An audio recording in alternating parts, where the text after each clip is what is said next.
હવે પત્રાંક 373 મુંબઈ વૈશાખ વદ 14 બુધ 1948. આ પત્ર ધારસીભાઈ કુશલચંદ જજ ન્યાયાધીશ અને તથા નવલચંદભાઈ વકીલ ન્યાયાધીશ ને વકીલ બે પર આ પત્ર છે. બહુ વિચારવાના હતા બે મોરબીના, એમના ઉપર આ પત્ર છે. કૃપાલય ત્યાં જતા ત્યારે ઘણો સમાગમ એમની સાથે થતો, ઘણી રાત આખી રાત બી એમની સાથે ચાલતો. તત્વના અભ્યાસી હતા શાસ્ત્રોના, એટલે એમના ઉપર આ પત્ર છે.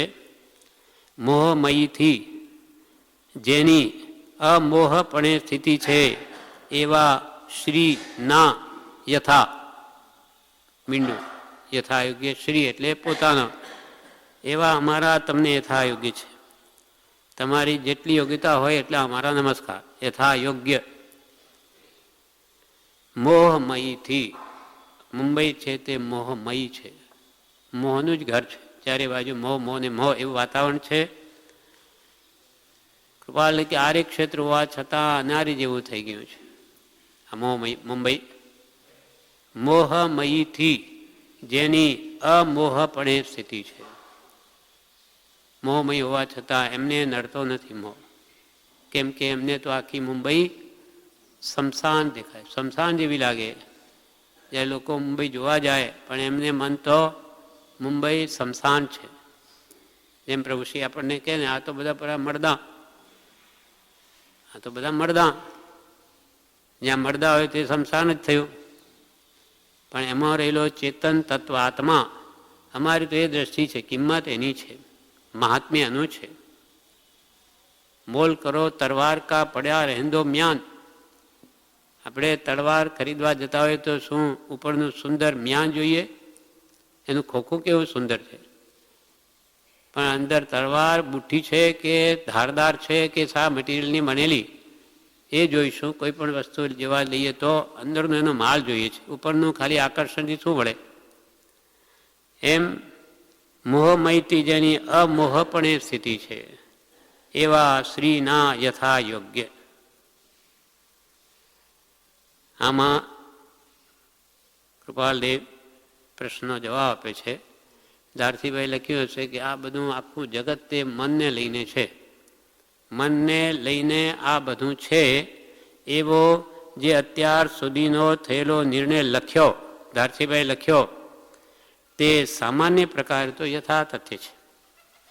મન એવ મનુષ્યાણામ કારણમ બંધ મોક્ષયો. બધા કર્મબંધનું કારણ પણ મન જ, અને મોક્ષ પ્રાપ્તિનું કારણ પણ મન જ છે. મન બે પ્રકારના, ભાવમન, દ્રવ્યમન અને ભાવમન. ભાવમન આત્મા પોતે જ છે. દ્રવ્યમન એક ઇન્દ્રિય છે અંદરની, જે આ પાંચ ઇન્દ્રિયો આંખ નાક કેમ છે તે એ પણ ઇન્દ્રિય છે. એના પાંખડી આકારે છે, પણ એ દેખાય નહીં એવું સૂક્ષ્મ છે મન. કંઈ ઓપરેશનથી એને જોઈ ન શકાય, પણ છે, વિચાર કરવાનું સાધન છે. જે સંગની જીવો છે એને હોય છે મન સહિત જીવોને, અસંગની હોય તેને મન ન હોય. એમ મનને લઈને આ બધું છે. એવો જે અત્યાર સુધીનો થયેલો નિર્ણય લખ્યો તે સામાન્ય પ્રકારે તો યથાતથ્ય છે, બરોબર જ છે, એમ જ છે. તથાપિ તો પણ મન તેને લઈને અને આ બધું અને તેનો નિર્ણય એવા જે ચાર ભાગ એ વાક્યના થાય છે, તે ઘણા કાળના બોધે જેમ છે તેમ સમજાય એમ જાણીએ છીએ. મન તેને લઈને આ બધું અને તેનો નિર્ણય એવા ચાર ભાગ એ વાક્યના થાય છે, તે ઘણા કાળના બોધે જેમ છે તેમ સમજાય એમ જાણીએ છીએ. મનને લઈને જ બધું છે. કેમ કે કૃપાલે ગાથા લખી, ઉપજે મોહ વિકલ્પથી સમસ્ત આ સંસાર, અંતર્મુખ અવલોકતા વિલય થતા નહીં વાર. આ બધું મનની કલ્પનાઓ, વિકલ્પ સંકલ્પ વિકલ્પ કરીને જ આખું જગત ઊભું કર્યું છે. આપણું જગત આપણે જ ઊભું કર્યું છે. એના વિશે કૃપાલદેવ 62 પાન ઉપર કહે છે વચનામૃતમાં,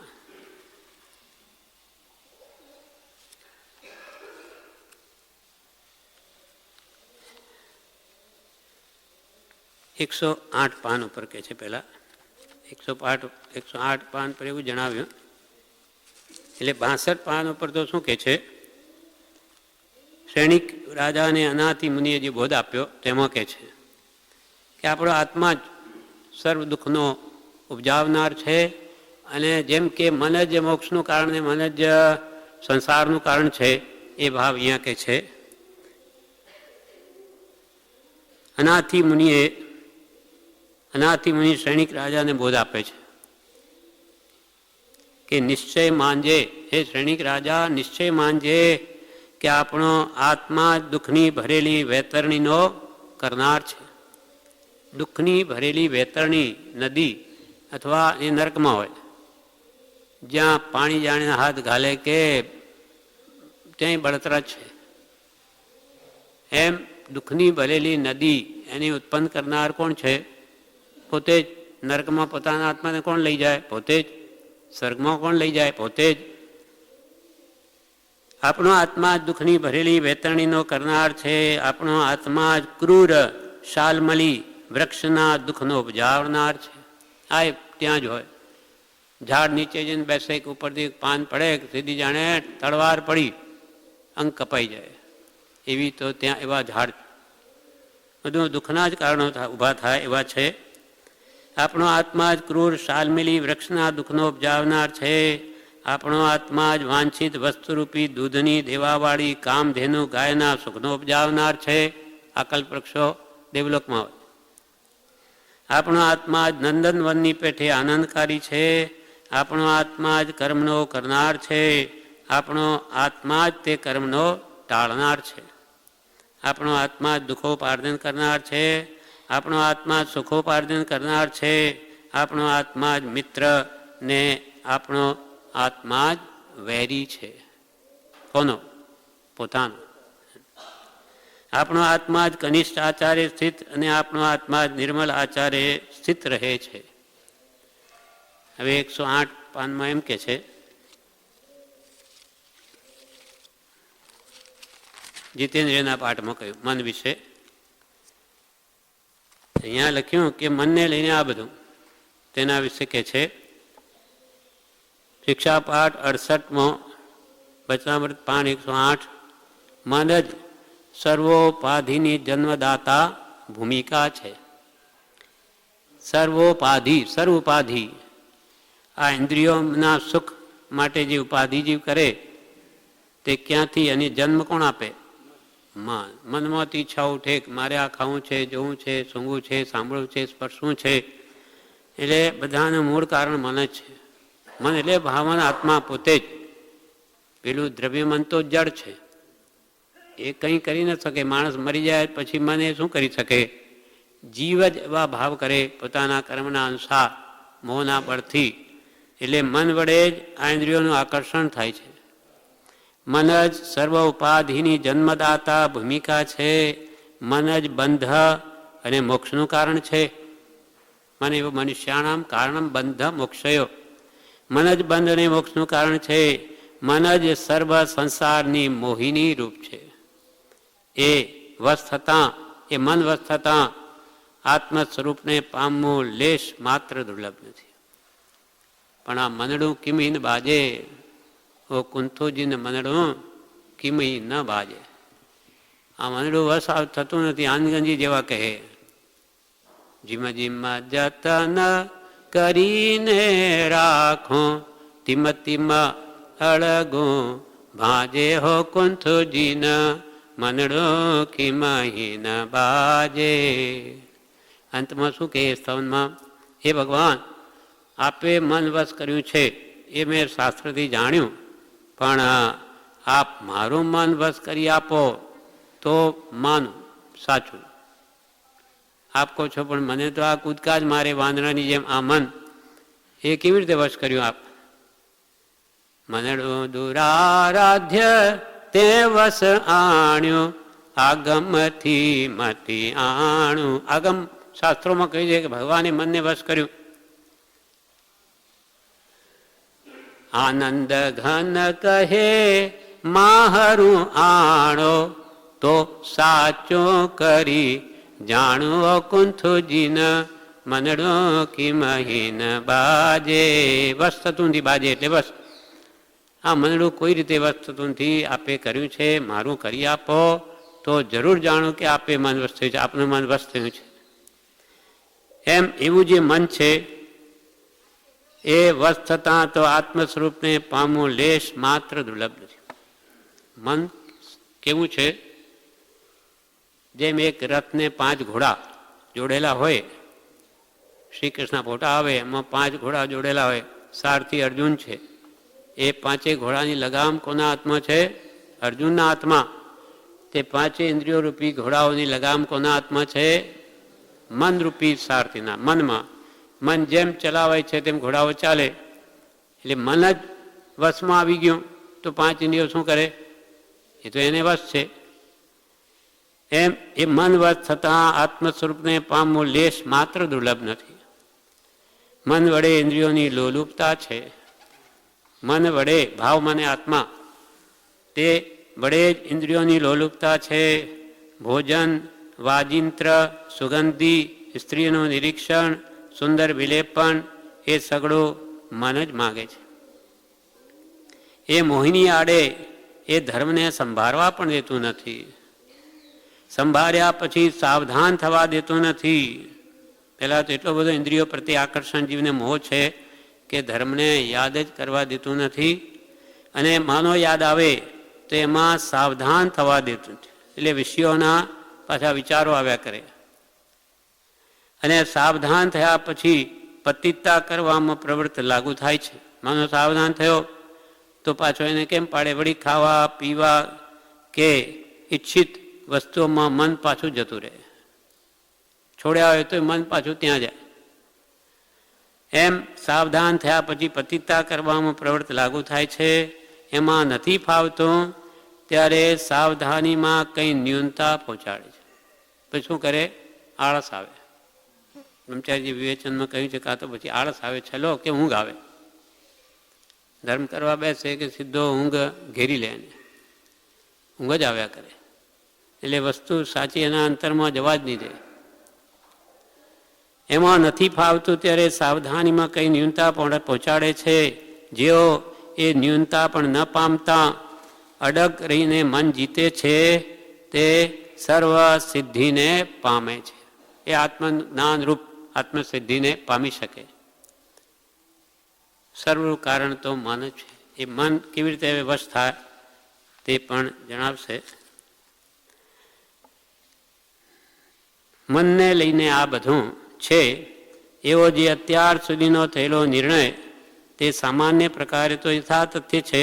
તથાપિ મન તેને લઈને અને આ બધું અને તેનો નિર્ણય એવા જે 4 ભાગ એ વાક્યના થાય છે તે ઘણા કાળના બોધે જેમ છે તેમ સમજાય એમ જાણીએ છીએ.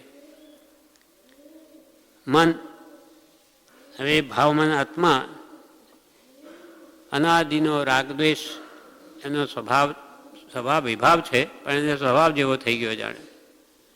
એનું પણ મૂળ કારણ અજ્ઞાન છે. રાગદ્વેષ અજ્ઞાન એ મુખ્ય કર્મની ગ્રંથ. અજ્ઞાન એટલે મિથ્યાત્વ. દેહમાં આત્મબુદ્ધિ એટલે દેહ મારો, દેહમાં રહેલી ઇન્દ્રિયો મારી, ઇન્દ્રિયો જે વિષયો છે તે હું મેળવું. એમ એ ભાવ દ્રવ્યકર્મથી ભાવકર્મ, ભાવકર્મથી પાછા દ્રવ્યકર્મનું ફળ નો કર્મરૂપ આવે. રાગદ્વેષ આપણે કરીએ એ છે ભાવકર્મ. અને જે વસ્તુ પ્રાપ્ત થઈ તે છે નો કર્મ રૂપ. શરીર કે સ્ત્રી પુત્ર આદિ ધનાદિ મળ્યું એ છે કર્મનું ફળ. એમાં આપણો મોહ થાય છે, રાગદ્વેષ થાય છે. એટલે પાછા એ રાગદ્વેષ એ ભાવકર્મ છે. એટલે એનાથી પાછા નાના વણ્યાદિ દ્રવ્યકર્મનો બંધ થઈ જાય. આવું આ ચક્ર અનાદિથી ચાલે છે. હવે વાત એને જો ઘણા કાળના બોધે સત્પુરુષના બોધથી જ એ વાત જો એને સમજાઈ જાય કે હું જ આ વસ્તુઓમાં રાગદ્વેષ કરીને મારા આત્માને બાંધું છું. રાગદ્વેષ અજ્ઞાન એ મુખ્ય કર્મણી ગ્રંથ થાય નિવૃત્તિ જેથી તે જ મોક્ષનો પંથ. આ વાત એને જેમ જેમ સમજાતી જાય તેમ તેમ વિષયોથી એનું મન પાછું હટતું જાય કે રાગદ્વેષ મને બંધ કરાવે છે. બંધનું ફળ નરક તિર્યંચ આદિ ગતિઓમાં જવું પડે છે, ત્યાં મને બહુ દુઃખ ભોગવવા પડે, એટલે મારે હવે રાગદ્વેષ નથી કરવા. એ વારંવાર એને બોધથી જ્યારે પડ કરે તે સમજાઈ જાય ત્યારે આપોઆપ પાછો વળે. પછી ત્યાગ લાવવો ન પડે, આપોઆપ આવે અને સમજણપૂર્વક આવેલો ત્યાગ જ ટકે છે. કહેતા કહેતી નથી રહેતું એ. એટલે બોધ વારંવાર, બોધ એટલે સમજણ. નાની પુરુષોનું વચનામૃત. નાની પુરુષો આપેલો જ્ઞાન તે બધું સમ્યક જ્ઞાન છે, સાચો બોધ છે. બોધ બળે ભવતરીએ, સંસાર સમુદ્રને તરવાનો ઉપાય એકમાત્ર બોધ. બોધ કહો, વચનામૃત કહો, એક જ છે. અહો શ્રી સત્પુરુષકે વચનામૃતમ જગહિતકરમ, આગળ જગતને તારી દે એવા સત્પુરુષોના વચનામૃત છે. શ્રદ્ધા હોય તો એને માન્ય થાય અને તે પ્રમાણે એના વર્તનમાં આવે. શ્રદ્ધા જોઈએ. શ્રદ્ધા ન હોય તો બધું નહીં વચ્ચે અને એની કોઈ કિંમત નથી. છાપાની કિંમત લાગે, 2 રૂપિયાનું છાપું લઈ લે, પણ અહીંયા 2 રૂપિયાની કોઈ પુસ્તક આપી દે તો આટલી મોટી આપી દે, નહીં જોઈએ. આ કોણ ઉપાડે? એટલું 10 રૂપિયાની મનોહર કાણિયા મળે બહાર, આજે લઈ લે પાતળી બુક, આવી ગમે તે ચિત્રકથા ચિત્રલેખા ને બધા, પણ આ વચનામૃત 10 રૂપિયામાં આપે છે. ના, નહીં જોઈએ. શું કરવા આટલો બધો આ થોકડો ક્યાં ઉપાડીને ફરું? એને ભાર જણા. અને શ્રદ્ધાવાળા જીવને તો નિધાન જણાય, નવનિધાન કરતા વિશેષ, જે આત્માને પરમ શાંતિનું કારણ. આ દુનિયામાં શાંતિ ક્યાંય નથી. જે આ સત્પુરુષના વચનામૃત આપે એને એનું મહાત્મ્ય છે, એની પૂરી કિંમત છે. તે સંસારી જીવોના લક્ષ્યમાં ક્યાં છે? ચૈતન્ય ચમત્કાર સૃષ્ટિના લક્ષ્યમાં નથી. સૃષ્ટિને ખબર જ નથી કે આત્માનું કેવું સુખ છે. એ ઇન્દ્રિય સુખમાં, ઇન્દ્રિયના સુખમાં જ સુખ માને છે. એમ મનને લઈને આ બધું છે, એવો જે અત્યાર સુધીનો થયેલો નિર્ણય લખ્યો તે સામાન્ય પ્રકારે તો યથાતથ્ય છે. તથાપિ મન અને તેને લઈને આ રાગદ્વેષમાં પ્રવૃત્તિ અને આ બધું એટલે આખો સંસાર ઊભો કરે છે. કોણ કરે છે? પોતે જ. આપણો સંસાર આપણે જ ઊભો કર્યો છે. કોઈએ પકડીને કરાવ્યો નથી. આપણો સંસાર માંડ્યો, કોણે માંડ્યો? પોતે જ માંડ્યો.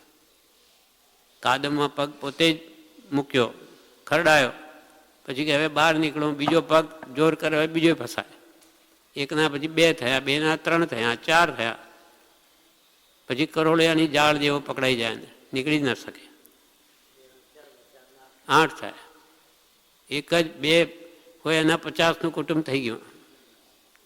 આપણા બાપ દાદાને જોઈએ, પછી એના છોકરા, છોકરાના છોકરા, હવે તો કે કેટલું મોટું, હવે તો 50 જણા છે અમારા. પણ એ પોતાની જવાબદારી પણ પહેલાં મહાપુરુષો કે એક હોય ત્યારે આ પોતાને મોહ વિકલ્પથી લગ્ન કરે, પરણે 2 થાય. હા,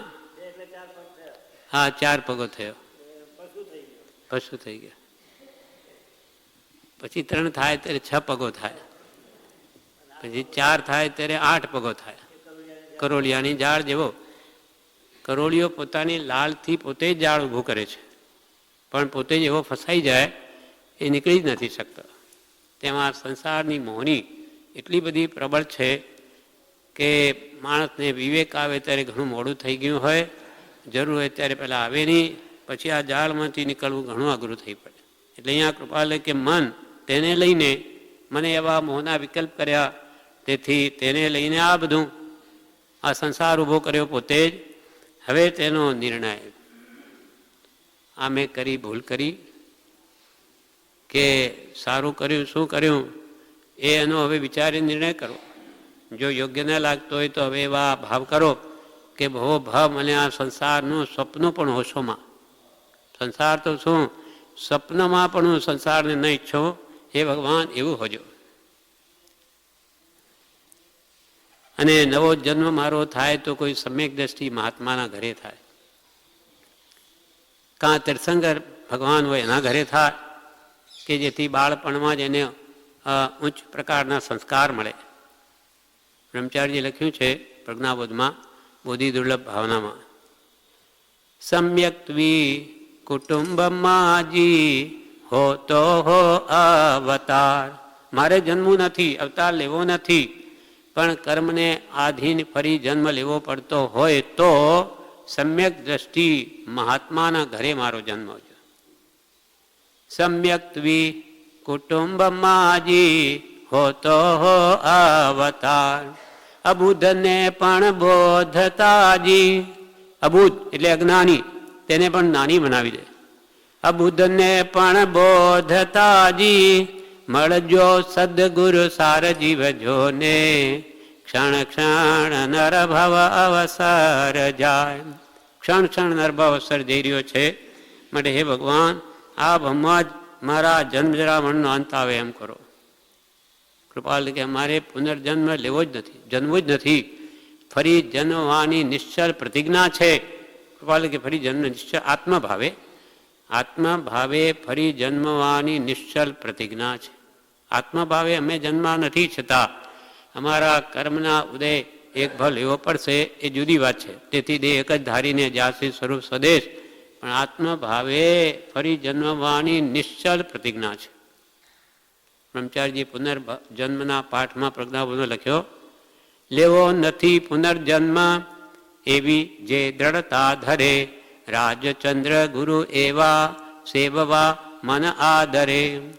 અમારા ગુરુ બ્રહ્મચારી કેવા છે, એને લેવો નથી પુનર્જન્મ એવી જે દ્રઢતા ધરે નિશ્ચલ પ્રતિજ્ઞા છે. રાજચંદ્ર ગુરુ એવા સેવવા મન આદરે, એમની સેવા, એમની આજ્ઞા ઉઠાવવાની ભાવના થાય, ઈચ્છા થાય છે. તથાપિ મન તેને લઈને આ બધોને તેનો નિર્ણય, એવા જે ચાર ભાગ એ વાક્યના થાય છે, તે ઘણા કાળના બોધે જેમ છે તેમ સમજાય એમ જાણીએ છીએ. એટલે ઘણા કાળનો બોધથી વસ્તુનું વાસ્તવિક સ્વરૂપ એને જીવને સમજાય, અને તેથી મન વિષયોથી પાછું હટે. જેને તે સમજાય છે તેને મન વશ વર્તે છે. જેને ખરેખર તત્વ સમજાઈ જાય, નાની પુરુષના ઉપદેશથી, બોધથી, ઘણા કાળના બોધથી, તેને મન વશ વર્તે છે. વર્તે છે એ વાત નિશ્ચય રૂપ છે. ખરેખર અંતઃકરણથી જ્ઞાનીના ઉપદેશ સંસારજી વર્તે તેનું મન વશ થાય જ, એ વાત નિશ્ચયરૂપ છે. તથાપિ વર્તે છે એ વાત નિશ્ચયરૂપ છે, તથાપિ ન વર્તતું હોય તો પણ તે આત્મ સ્વરૂપને વિશે જ વર્તે છે. માનો એકદમ વશ નહીં થાય મન, પણ એને વશ કરવાનો ભાવ છે, જ્ઞાની પુરુષના ઉપદેશથી થઈ ગયો, તો એને એનો લક્ષ્યરૂપ પ્રવાહ તો તે તરફ જ હોય છે. મનને વશ કરવાનો જ હોય તો એ કાળે કરીને વશ થાય જ. એ મન વર્તે છે, મન વશ જેને તે સમજાય છે તેને મન વશ વર્તે છે. વર્તે છે એ વાત નિશ્ચય રૂપ છે, તથાપિ ન વર્તતું હોય તો પણ તે આત્મ સ્વરૂપને વિશે જ વર્તે છે. એ મન વશ થવાનો ઉત્તર ઉપર લખ્યો છે, તે સર્વથી મુખ્ય એવો લખ્યો છે કે ઘણા કાળના બોધે જેમ છે તેમ સમજાય છે. આ મેં ઉપર એનો ઉપાય લખ્યો છે. મન વશ થશે તો માત્ર જ્ઞાની પુરુષના બોધથી જ થશે, બીજો કોઈ ઉપાય નથી. એ મન વશ થવાનો ઉત્તર ઉપર લખ્યો છે, તે સર્વથી મુખ્ય એવો લખ્યો છે. એ જે વાક્ય લખવામાં આવ્યા છે તે ઘણા પ્રકારે વિચારવાને યોગ્ય છે. ઘણા પ્રકારે વિચારો આ વાતને, તો કે જરૂર મન વશ કરવાનો ઉપાય તમને મળી આવશે. હવે બીજા પેરેગ્રાફમાં કહે છે, મહાત્માનો દેહ બે કારણને લઈને વિદ્યમાનપણે વર્તે છે. મહાત્મા નાની પુરુષનો દેહ શરીર તે બે કારણને લઈને વિદ્યમાનપણે વર્તે છે, પ્રત્યક્ષ વર્તે છે દેહ રૂપે, દેહધારી રૂપે. એક પ્રારબ્ધ કર્મ ભોગવવાને અર્થે, બીજું જીવોના કલ્યાણને અર્થે. તથાપિ એ બંનેમાં તે ઉદાસપણે ઉદય આવેલી વર્તનાએ વર્તે છે એમ જાણીએ છીએ.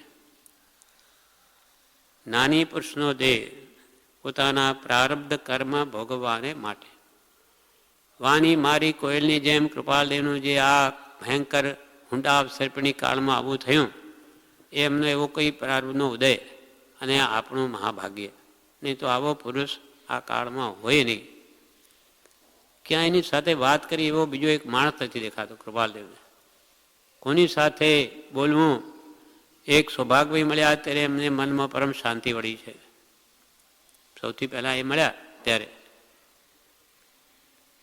એમ પ્રારબ્ધ કર્મ ભોગવાને અર્થે અને જીવોના કલ્યાણને અર્થે, બીજું જીવોના કલ્યાણને અર્થે પણ એમાં એક વાત કરે છે, તથાપી એ બંનેમાં તે ઉદાસપણે ઉદય આવેલી વર્તનાએ વર્તે છે. મારે જીવોને તારવા છે એવો ભાવ નથી હોતો. સહજ ભાવે એમના કર્મનો ઉદય હોય એટલે ઉદયથી વાણી ખરે, તેથી જીવોનું કલ્યાણ થઈ જાય. જેમ કે કૃપાલદેવનો ઉદય ન હોય તો કેટલાય પત્રો આવે, જવાબ લખતા જ નથી. ઉદય હોય તો લખાઈ જાય, નહીં તો લખતા જ નથી. એટલે ઉદય પ્રમાણે વિચરે ઉદય પ્રયોગ. એ બંનેમાં એટલે કે પ્રારબ્ધ ભોગવાને અને જીવોના કલ્યાણમાં બંનેમાં તે ઉદાસપણે ઉદય આવેલી વર્તનાએ વર્તે છે. જે ઉદય આવે તેમ વર્તે છે, કરતા ભાવ નથી. હું કરું એ જ અજ્ઞાનતા સકટનો ભાર જીવ સ્વાન તાણે.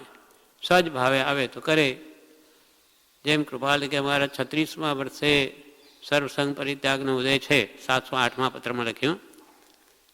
તે સમયે જીવોનું કલ્યાણ થયું તો થાય, નહીં તો નહીં થાય. કોઈ 100 જીવા એવા છે કે જેને હમણાં કહી તો ત્યાગ કરે, પણ જ્યાં સુધી અમારામાં સર્વસંગ પરિત્યાગ ન આવે, એ રાજમાર્ગ છે, ત્યાં સુધી અમે માર્ગ પ્રવર્તાવીશું નહીં. ત્યાં સુધી જે જીવોનું થવું હોય તે થાય. જેમ કે ભગવાન મહાવીર, એમને દીક્ષા લીધા પછી 12.5 વર્ષ મૌન પાળે છે. એટલે કોઈને કોઈ ઉપદેશ આદિ કાર્ય પ્રવૃત્તિ મુખ્યત્વે કરતા જ નથી. તો પછી કે આપ તો 12.5 વર્ષમાં અમારો દેહ છૂટી જાય તો અમારું શું થાય? તો કે તમારું જે થવું હોય તે થાય. અમે તો અમારી પ્રાપ્તિ સિવાય, કેવલનાન સિવાય અમે ઉપદેશ આપીશું નહીં. એમ આવા પુરુષો પણ પહેલાં પોતાનું જોઈએ. સ્વકલ્યાણ પહેલું, પછી બીજાના કલ્યાણ કરવાને યોગ્ય બને છે. એમ રાજમાર્ગ ત્યાગમાર્ગ છે. એ કૃપાલ કે અમે આવી રીતે માર્ગ પ્રવર્તાવીએ જ નહીં, માર્ગથી વિરુદ્ધ થાય છે. શ્રદ્ધા તો કોઈકને થાય ભાઈ, ઘણા તો આશાત ના કરે. સુભાગભાઈ, પ્રભુશ્રી અંબાલાલભાઈ કે જુઠાભાઈ જેવા, એમને પૂર્ણ પ્રતીતિ હતી એટલે એમને પોતાનું સ્વરૂપ સ્પષ્ટ દર્શાવ્યું, બાકી બીજા નહીં સમજી શકે. આપણે પણ એ સમયમાં હોત તો કંઈ ઓળખાણ થાય? આપણામાં શું યોગ્યતા છે? મોક્ષના નેત્રોમાં આત્માને ઓળખી લે. આવા ઝવેરી વેશમાં હોય, પાઘડી પહેરેલી હોય ને કે આ જ્ઞાની પુરુષ છે, આપણને નહીં બેસે. હમણાં તો દેખાય, મહાતપસ્વી દેખાય ચિત્રમાં, ચિત્રપટમાં, હો મહાન યોગી છે. અને પાછા પ્રભુશ્રીએ એનું બધું જે એનું કર્તવ્ય, એમનો ઉપદેશ, જીવન બધું સ્પષ્ટ આપણને બતાવ્યું. તે આજે તો આપણને શ્રદ્ધા થાય એવું છે, પણ તે વખતે નહીં સમજાય, આપણા બેસે નહીં એ વાત. એમ મહાત્માનો દેહ બે કારણને લઈને વિદ્યમાનપણે વર્તે છે. પ્રારબ્ધ કર્મ ભોગવાને અર્થે, જીવોના કલ્યાણને અર્થે. તથાપી એ બંનેમાં તે ઉદાસપણે ઉદય આવેલી વર્તનાએ વર્તે છે, એમ જાણીએ છીએ. હવે ધારસીભાઈને આગળના પેરેગ્રાફમાં કેનવલચંદભાઈની સાથે હશે કે અમે જે કહીએ તેવા તમે સંપૂર્ણ રીતે સ્વીકારવા તૈયાર હો તો જ અમે કંઈ કહેવાય છીએ, નહીં તો નહીં. તમારી વૃત્તિ પછી લોકસંજ્ઞા કે ઓકસંજ્ઞા પર જતી રહે કે શાસ્ત્ર સંજ્ઞા પર, તો અમારે કંઈ કહેવું નથી. પહેલાં દ્રઢ કરાવે છે. જેમ દેવકણજીને કરાવેલું આત્મસિદ્ધિ અવઘાવા, તે પ્રકારે અહીંયા કે છે, ધ્યાન, જપ, તપ, ક્રિયા માત્રે સર્વ થકી અમે જણાવેલું કોઈ વાક્ય જો પરમ ફળનું કારણ ધારતા હો તો, નિશ્ચયપણે ધારતા હો તો, પાછળથી બુદ્ધિ લોકસંજ્ઞા શાસ્ત્ર સંજ્ઞા પર ન જતી હોય તો, જાય તો તે ભ્રાંતિ વડે ગઈ છે એમ ધારતા હો તો, તે વાક્યને ઘણા પ્રકારની ધીરજ વડે વિચારવા ધારતા હો તો, લખવાની ઈચ્છા થાય છે. હજી આથી વિશેષપણે નિશ્ચયને વિશે ધારણા કરવાને લખવું અગત્ય જેવું લાગે છે. તથાપિ ચિત્ત અવકાશ રૂપે વર્તું નથી. એટલે જે લખ્યું છે તે પ્રબળપણે માનશો. ધ્યાન કે જપ કે તપ કે ક્રિયા આ બધાથી સર્વ થકી અમે જે જણાવેલું વાક્ય એ પરમ ફળનું કારણ ધારતા હો. નાની પુરુષ અનુભવની વાણી અનુભવતી કહે એ સર્વોત્કૃષ્ટ છે એમ ધારતા હો તો શાસ્ત્રમાં લખેલો કાગળના દીવાની જેવો છે. આ તો પ્રગટ દીવો છે. એનો પ્રકાશ તમે માનતા હો તો અમે સાક્ષાત અનુભવીને કહીએ છીએ એ ધ્યાન જપ તપ ક્રિયા માત્ર સર્વ થકી અમે જણાવેલું કોઈ વાક્ય પરમ ફળનું એટલે ઉત્કૃષ્ટ લાભનું કારણ ધારતા હો તો નિશ્ચયપણે નક્કી એમ જ ધારતા હો તો પાછળથી બુદ્ધિ લોક સંજ્ઞા. હવે લોકો તો આમ કે છે ને એમ કે છે એમ કેમ બેસવું નથી એવું નહીં થવું જોઈએ. અથવા શાસ્ત્ર સંજ્ઞા શાસ્ત્રમાં તો એમ કહ્યું છે કૃપાલે એમ કેમ કે એવું બધું તમને ન થતું હોય તો ગાંગે અણગારના ભાંગા એ સાધુ પુરુષોને જાણવા હતા. તે ધારસીભાઈ પોતે શાસ્ત્રના અભ્યાસી એટલે ઘરમાં વહોરવા આવ્યા ત્યારે કે આ પપાશ્રે આવજો આ અણગારના ભાંગા નથી સમજાતા. એટલામાં કૃપાલે ત્યાં ઊભા હતા. બાળક છે 10-11 વર્ષના. સાંભળી લીધું કે એમને આ જાણવા છે. ધારસીભાઈ બહાર ગયા તો બધા જ ભાંગા વ્યવસ્થિત ક્રમપૂર્વક બધા લખીને પુસ્તકમાં કાગળ મૂકી દીધા. ઘરે આવ્યા બકરી દરવાજો ખુલ્લો હતો બેસી ગઈ. એ પુસ્તકને ખાવા માટે એને ઉપાડ્યું કે પેલું કાગળ નીચે પડી ગયો. એટલામાં ધારસીભાઈ આવ્યા જોયું કે આ કાગળ શું? અરે આમાં આવું લખેલું જોઈને આશ્ચર્યનો પાર ન રહ્યો. આ શું? આ પુરુષ એવો છે? પછી પ્યોન સિપાઈ ને પોતે જજ છે એટલે સિપાઈ પિયોન જ કહેવાય સિપાઈ એને મોકલ્યો કે બોલાવી લાવ. એટલે બોલાવ્યા તો તરત જ એ સાક્ષાત દંડવત નમસ્કાર કરે છે કૃપાલે. એટલે સંપૂર્ણ શ્રદ્ધા હોય તો અમે કંઈ કહેવાય છીએ છે, નહીં તો નહીં. નહીં તો શોધો શાસ્ત્રોમાં મળી આવે. શોધો શું મળે? આટલા બધા શાસ્ત્રોમાં આપણે શું કરવા જેવું છે એ કાઢવું બહુ જ દુર્લભ છે, અતિ દુર્લભ છે. સમુદ્ર જેવા શાસ્ત્રો છે. પાછળથી બુદ્ધિ લોક સંજ્ઞા કે શાસ્ત્ર સંજ્ઞા પર ન જતી હોય તો કદાચ જાય, અભ્યાસ પડી ગયો છે તે જાય તો તે ભ્રાંતિ વડે ગઈ છે એમ ધારતા હોય. મારી ભૂલ થઈ ગઈ, પાછી બુદ્ધિ ત્યાં પહોંચી ગઈ, પણ કૃપાલુ કે એ પરમ સત્ય છે. બ્રહ્મચારીજી કહે છે કૃપાળુ દેવના વચનોને સમજવા માટે શાસ્ત્રો વાંચવા છે, પંડિત થવા માટે નહીં. એ પણ જ્ઞાનીઓના ઉપદેશેલા જ. શાસ્ત્રમાં માર્ગ કયો છે? મર્મ તો સત્પુરુષના અંતરાત્મામાં રહ્યો છે, એ મુખ્ય છે. ને પછી તમે શાસ્ત્રને જ આગળ કરો એ વાત નહીં બેસે. અથવા તેમાં એ અનુવાદિત શાસ્ત્રો છે. જ્ઞાનીઓ મૂળ એમને કહેવાનો શું આશય હોય, માગધી સંસ્કૃત અને કોઈ બીજી રીતે એનો ભાવ થતો હોય, એ બધું મૂકી દઈને સાક્ષાત આ જ્ઞાની કહે છે પરમ સત્ય જેમ ધારતા હો તો બુદ્ધિ જાય તો ભ્રાંતિ વડે ગઈ છે એમ ધારતા હો તો તે વાક્યને ઘણા પ્રકારની ધીરજ વડે વિચારવા ધારતા હો તો ખૂબ ધીરજથી. તમને કદાચ એકદમ માન્ય નહીં થાય. માનો કોઈ એવી વાત હોય, શંકા લાગે, ધીરજ રાખો, વિચારો, શાસ્ત્રોમાં શોધો, મળી આવશે બધું. નહીં મળે તો પણ એના પર વિશ્વાસ રાખો. ધીરજ, ઘણા પ્રકારની ધીરજ વડે વિચારવા ધારતા હો તો લખવાની ઈચ્છા થાય છે. તો અમારે લખવાની ઈચ્છા થઈ. કૃપાલી કે ધાકડે ધાકડ અમારું માન્ય કરશો, અક્ષરે અક્ષર તો અમે કહેવાને ઈચ્છીએ છીએ તેમ તો લખવાની ઈચ્છા થાય છે. હજી આથી વિશેષપણે નિશ્ચયને વિશે ધારણા કરવાને લખવું અગત્ય જેવું લાગે છે. કેમ કે બે વિદ્વાન છે, બુદ્ધિ આ શાસ્ત્રોવાળી છે ઘણી, એટલે અનેક વિકલ્પો ઉઠી શકે. ભોળા બાળાને તો ખબર જ ન પડે શું છે. તહતી આપે કહ્યું તે બરાબર, બુદ્ધિ છે એટલે અનેક એમાં વિચારો આવે તર્કથી, કે અનેક શાસ્ત્રોને યાદ આવી જાય. આમાં તો એ પ્રમાણે કહ્યું, ફલાણામાં એ પ્રમાણે કહ્યું, એટલે સત્ય શું? એટલે ફરી અમારે અહીંથી હજુ દ્રઢ કરાવવું છે. બીજું હજી આથી વિશેષપણે નિશ્ચયને વિશે ધારણા કરવાને લખવું અમને અગત્ય જરૂર જેવું લાગે છે. તથાપિ તો પણ ચિત્ત અવકાશપણે વર્તું નથી. એટલો અમને સમય નથી. હવે જાણે ઉદય પૂરો થયો એ વિશે અમે લખી શકીએ એમ નથી.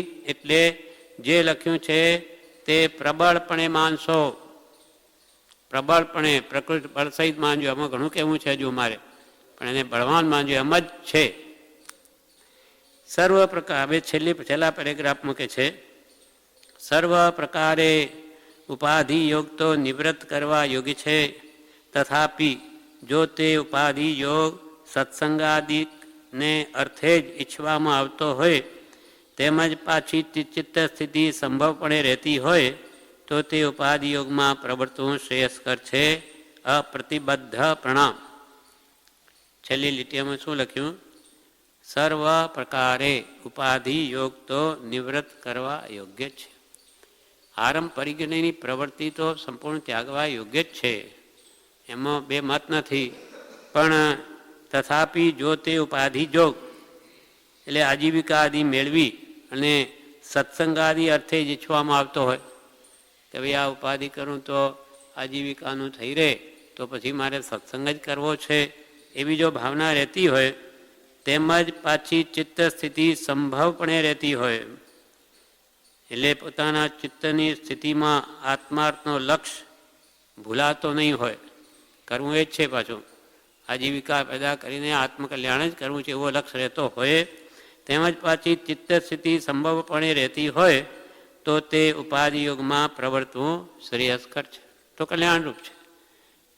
કેમ કે પોતાની આજીવિકા પોતાને જ કરવી પડે. દીનતા પણ એ સત્સંગ નહીં થાય. બ્રહ્મચારીજીએ બોધમાં એકવાર કહ્યું, આખી જિંદગી સત્સંગ ભક્તિ કરીશ, તો કે પોતાનું પોતે કરો મોટે ભાગે. નહીં તો આખી દીનતા એટલે લઘુત્વ ભાવ આવી જાય, ઇન્ફિયારિટી કોમ્પ્લેક્સ કે હંમેશા એને રહ્યા કરે કે ભાઈ હવે શું કરું, મેં તો કર્યું નથી. આમ કોઈનો હાથ નીચે આજીવિકા માટે આજીવન રહેવું પડે યોગ્ય નથી. પોતાની આજીવિકા પોતે પેદા કરીને પછી સત્સંગ કરો તો કે છે શ્રેષ્ઠ છે, એમાં ના નથી. સર્વ પ્રકારે ઉપાધિ જોગ તો નિવૃત્ત કરવા યોગ્ય છે. તથાપિ જો તે ઉપાધિ જોગ સત્સંગાદિકને અર્થે જ ઈચ્છવામાં આવતો હોય, તેમજ પાછી ચિત્ત સ્થિતિ સંભવિત રહેતી હોય, તો તે ઉપાધિ યોગમાં પ્રવર્તવું શ્રેયસ્કર છે. અપ્રતિબદ્ધ પ્રણામ. કોઈ પ્રતિબંધ નથી. કૃપાલને અપૂર્વ શર્મા કહ્યું તેમ દ્રવ્ય ક્ષેત્રને કાળ ભાવ પ્રતિબાંધવણ વિચરમો ઉદ યાધિન પણ બીતલો ભજો અપૂર્વ અવસર એવો ક્યારે આવશે. આપણે અપૂર્વ અવસર એવો ક્યારે આવશે જ્યારે કૃપાલીને દ્રવ્ય ક્ષેત્ર કાળ, દ્રવ્ય ક્ષેત્રને કાળ ભાવ પ્રતિબંધવણ વિચરવું ઉદયાધીન છે. કોઈ વસ્તુને એમને કોઈ દ્રવ્યની આ હોય તો ઠીક, તે કાંઈ નથી. ગમે તે ક્ષેત્ર હો, ગમે તે દ્રવ્ય હો, મોહમય જેવી મુંબઈમાં પણ અલિપ્ત રહી શકે છે. અમોપણે એ પુરુષને શું બાદ છે. દ્રવ્ય ક્ષેત્ર કાળ ભાવથી બધા પ્રતિબદ્ધ વિહારી છે. આ પ્રમાણે પોતાના નામના ઠેકાણે અપ્રતિબદ્ધ પ્રણામ. આ પ્રકારે આ પત્ર પૂરો થયો. વિશેષ એનું વિવેચન પણ છે, બહુ લાંબુ છે, જે આપણે આવતીકાલ લઈશું.